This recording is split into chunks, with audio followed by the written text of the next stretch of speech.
Salutations, this is Brian Jarris from Vil Wealth Management.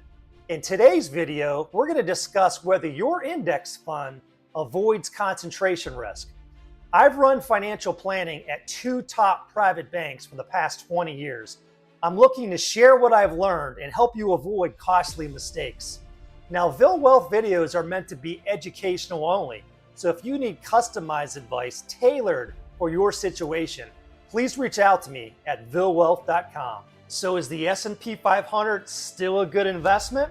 Well, Warren Buffett has been saying for years that individual investors could benefit from investing in the index because of its simplicity, cost effectiveness, long-term growth potential. The index represents a broad representation of the total U.S. equity market, covering approximately 80% of the total market capitalization. Now, the index is perceived to be broadly diversified across 500 companies across many different industries and sectors. But the actual situation is considerably different when we analyze this more closely. Let's take a look at two different charts. In recent times, the market capitalization of the top 10 companies in the S&P 500 index has increased dramatically, causing concentration issues for those seeking true diversification. Now, historically, the top 10 companies have represented about 24% of the market cap of the overall index. But most recently, it's increased all the way to 37%. So this shift really highlights the concentration issues being created by a few dominant companies. This is significantly going to affect the risk exposure and portfolio characteristics for those investors who rely on this index as their primary investment for diversification. So what do we mean by a concentrated position? Well, typically, if an individual stock represents more than 5% of your overall portfolio, you should definitely be paying attention and reviewing that on an ongoing basis. If it gets over 10%, that can represent significant risk, and you should probably consider taking action. So if we look at the top 10 holdings in the S&P 500 index, you can see the top 4 are at or above that 5% threshold. Let's look at some of the other indexes. We've got the Russell 3000, where the top 10 represent 32%. We talked about the S&P 500 at 37%. Look at the Russell 1000 growth. It's at 59%. So are index funds over-concentrated? So let's just cut to the chase. If you invest solely in the Russell 1000 growth or the S&P 500 index, then yes, you are exposed to concentration risk.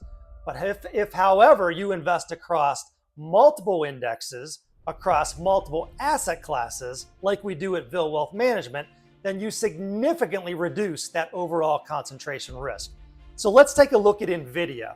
NVIDIA represents 12.54% of the Russell 1000 growth and 7.29% of the S&P 500 index. But if you're invested in multiple indexes across multiple asset classes, again, you can significantly reduce that exposure to NVIDIA. Let's go over a final example. Let's assume we invested in an 80-20 portfolio, 80% equities, 20% fixed income across multiple indexes and multiple asset classes. Let's assume we've got 10% of our portfolio in large cap growth in that Russell 1000 growth. Let's assume 25% is in large cap core, which is that S&P 500. And then we got 45% of our remaining equities across other indexes like small cap, mid cap, international. And then the remaining 20% in cash and fixed income. What this is going to do is significantly reduce that NVIDIA concentration from that 12% down to about 1.5%, that 7.29 down to about 1.5% for a total exposure of around 3%, which is well under that trigger that we talked about at that 5% level. So what's the bottom line here? Definitely invest in multiple asset classes across multiple indexes to protect your portfolio and reduce your concentrated risk. I want to thank you for watching today's video. This is Brian Jarris from Vil Wealth Management, CFP. If you want to get a hold of me, you can reach me at vilwealth.com. Thank you and have a great week.